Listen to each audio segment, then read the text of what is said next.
I'm here with Peter Blanch, who's the senior pastor at Wagga Wagga Evangelical Church. Yep. Is that the right title? That's the right title. That's the right title. I'm here with Peter Blanch, the senior pastor at Wagga Wagga Evangelical Church. Can you tell us a bit about yourself? Oh, look, I was born in the country, a little town called Gilgandra. Became a Christian. Mum and Dad were Christian, but I became a Christian at university. Got compelled. You've just got to go and bring the gospel to as many people as possible. My wife and I were committed to doing that in the country. So we got ourselves trained, went to the country and ended up planting a church in Wagga Wagga. So can you tell us what are some of the key principles of planting in regional Australia? Yeah, I've got a few things to say. One of them is you've got to make sure you lift your vision. There are going to be small. There's more and more people moving to the capitals, but still 1/3 of the population of Australia still live in regional centres, regional places. If we're going to reach regional centres, though, there are going to be a lot of smaller outlying areas which won't have the funds or the resources to actually have a full-time guy with them. And so what we need to do, I think, is reach our regional centres really well with good church plants and good strong churches. And from that base, train up some tent makers, I think, to go and reach the smaller communities so that they still have gospel centres there that are connected, though, to a regional hub in some ways. And so if you're going to plant in regional Australia, I think you've got to be thinking not just how can I make my own little church plant thrive in this regional spot, but then how can we be a hub from which to reach all the outlying communities where towns are maybe 5,000 or 10,000 or maybe even 2,000 people. How are they going to be resourced for gospel ministry? I need the plant to make sure my one goes, the plant I'm doing goes well, but then use it as a hub to reach wider communities. Because one of the issues a lot of country churches face is that they have the funds and the support for 3 years of a minister, and then they fall behind in budget, and then need to find another minister, and they go for a good period of time without someone in senior leadership who can drive the vision of the church and grow the church.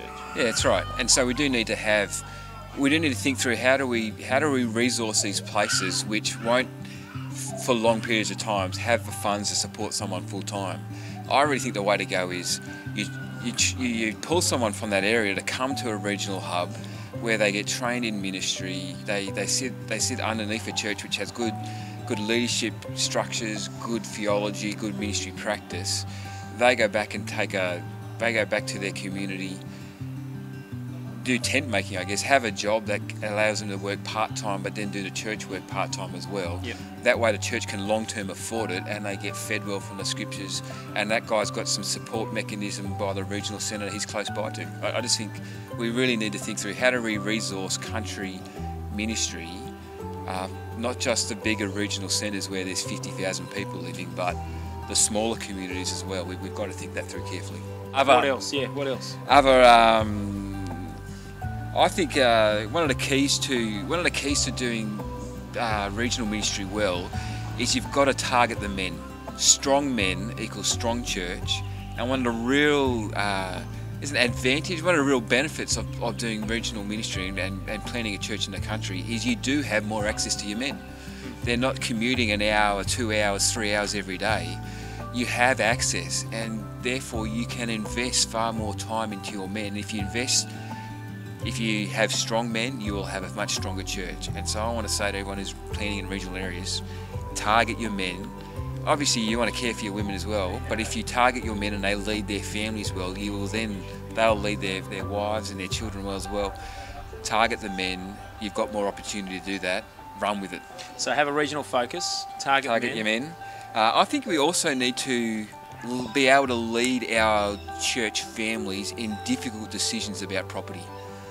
In regional places, you're often inheriting a building or using a building that might have been suitable for church 50, 60, 70 years ago when it was built.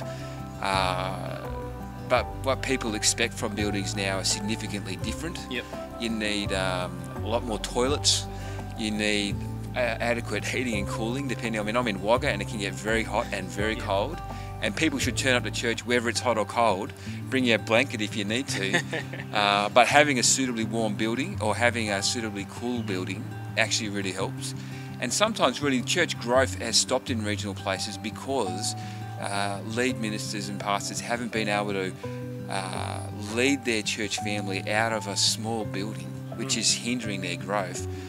And I think we need to have the tenacity, the willingness to lead church families out of that for the good of the kingdom to grow. That might be, what's difficult is you might have some people, they paid for the church building 50 years ago, they're still in that church family, they don't want to leave something they've paid for, but it's actually can only hold 30 people, 40 people easily. If you want to grow it, you need to go to a facility where you can have more people be there more regularly. And I think leading churches in hard decisions about facilities is one thing all our church leaders in regional places need to be skilled up at and have the guts and the tenacity to do it. Yeah.